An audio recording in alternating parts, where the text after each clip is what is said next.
on Thursday, and what Iraqi security forces are telling us that a number of what they say were ISIL sleeper cells activated themselves within the center of the town of Baghdadi and took over a number of buildings. They were then reinforced by ISIL fighters coming in from the west of the city and were able to take and control a number of government buildings. However, what we're hearing from the Iraqi security forces is they were able to go in and be able to take control of the town itself. However, local sources say that there are still a number of ISIL fighters within the center of the town itself, and clashes are still ongoing. Now, the Americans are very aware of this. They have about 300 security training advisors within Ain al-Assad base itself. Now, they would much rather that the Iraqi forces go in and take control and do the predominantly all of the fighting to get rid of the ISIL, who are very close to the base itself. Baghdadi is very close.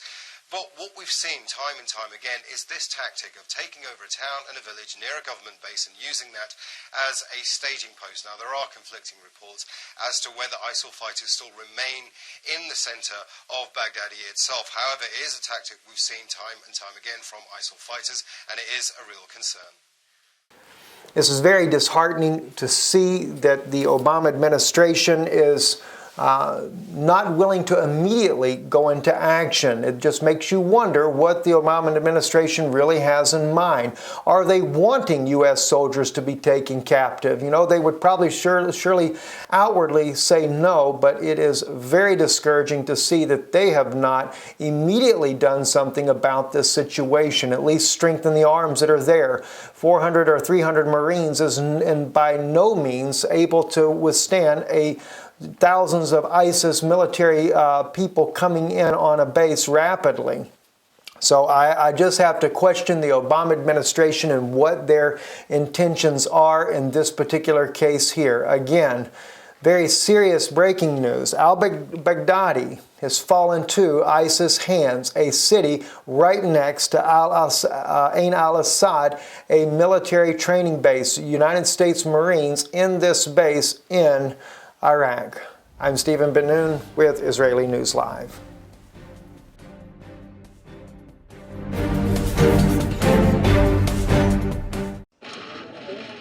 I just met with my national security team to discuss the situation in Iraq. We've been meeting regularly to review the situation since ISIL, a terrorist organization that operates in Iraq and Syria, made advances inside of Iraq.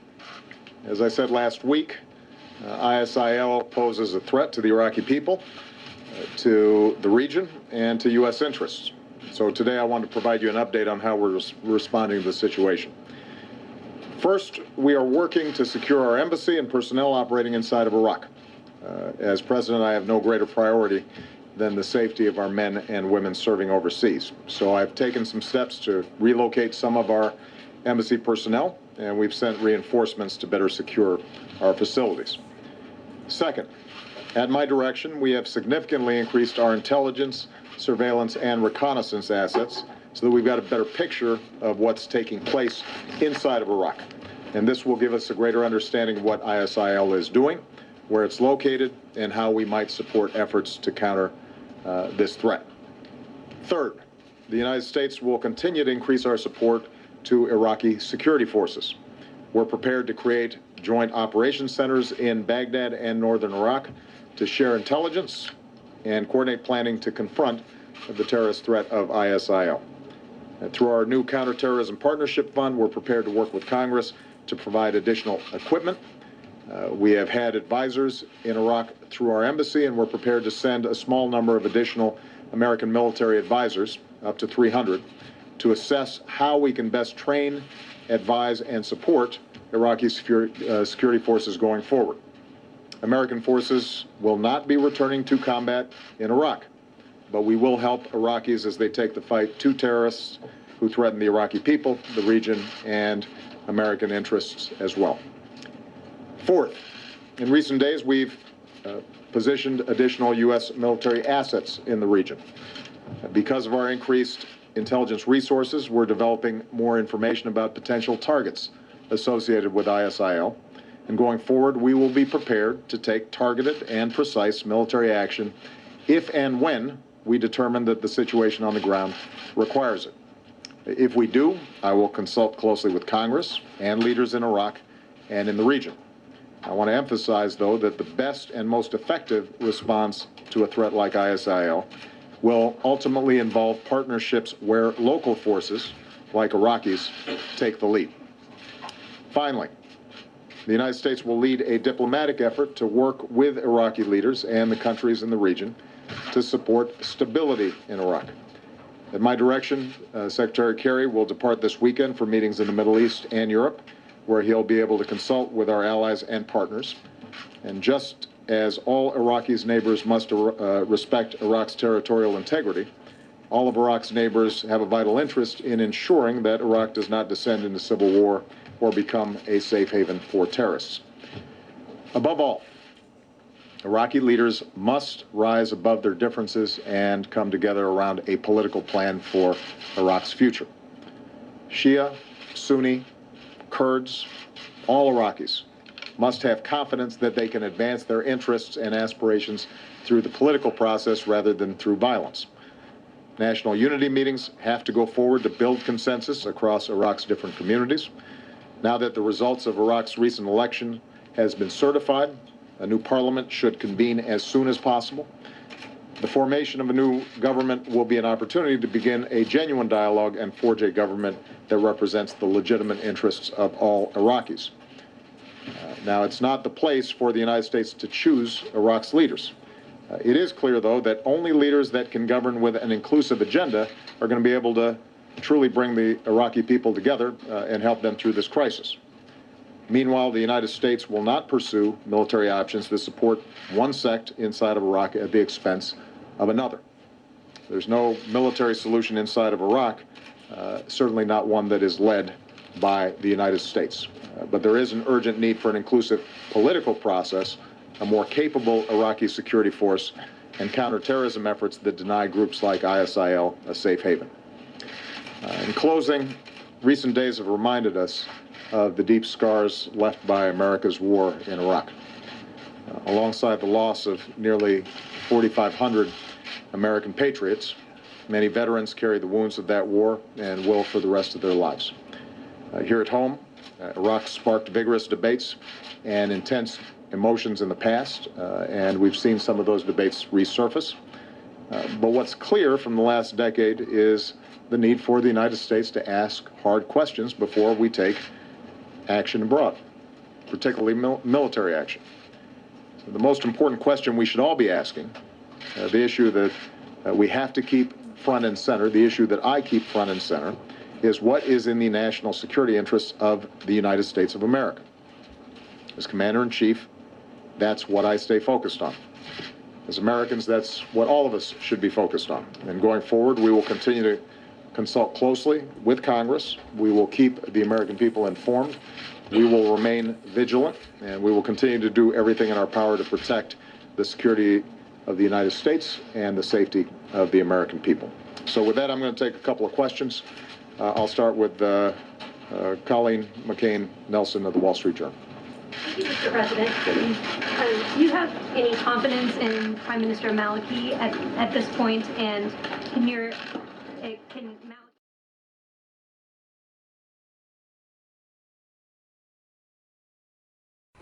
Hello, I'm Whole Lotta Glenn, aka Hal Waterfire. This is Hal War News for, you guessed it, the 23rd of November 2015, 6015. If you indeed are, you guessed it, a Templar Freemason, fuck pulling the wool over the world's eyes.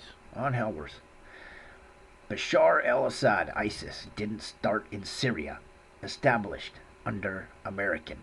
Alright.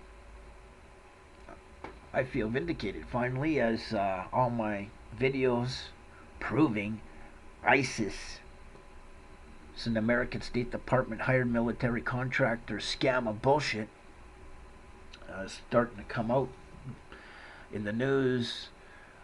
And yeah, I'm pretty happy about it, because yeah, this shit has got to end, as too many lives are at stake here, and the people pulling the tyranny on you aren't doing nothing about it.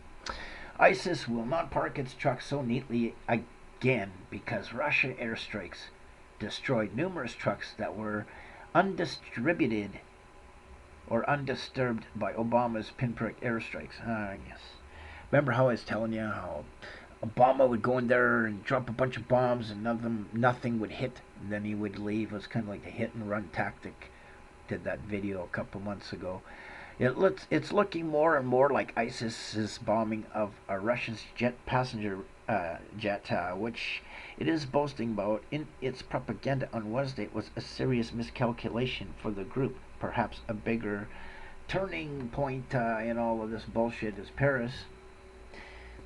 Paris attack. Unfortunately, enthusiasm must be tempered by reality.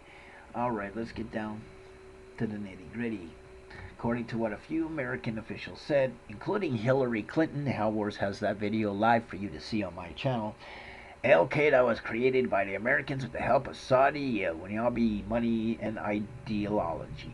Of course, many other officials say the same in the United States. In May, Senator John McCain, yes, Dick Cheney's buddy, said Obama's attack rules are the strangest, that 3 or 4 aircraft sent on missions into Syria return without dropping a single bomb. Yes, he's so strict on his bombings of ISIS that nobody's getting bombed, and then they'll send them a fucking food package. Despite the increased bombardment on ISIS positions, and French President Hollande calling for a global coalition against the jihadists, Russian Foreign Minister Sergei Lavrov warned yesterday that if Western countries wanted a generally global coalition, they would have dropped their demand for Syrian President Bashar al-Assad to step down. He added that ISIL was established under the American supervision in Iraq, and the terrorist group's leader, Abu Bakr al-Baghdadi, was in the American prison, and he was put in New York in their prison, and he was released by them. Yes, on that prisoner exchange, remember all that? But does the world, especially the West, feel those people, or for the French? Now, the funny thing about this is you'll all know that al-Baghdadi, a.k.a. Simon Elliott, who's an Assad agent. Yes, Simon Elliott, Assad agent. Here, let's prove it to you. Bang! I'm just gonna go, Simon Elliott. Oh, Simon Elliott. Al-Baghdadi.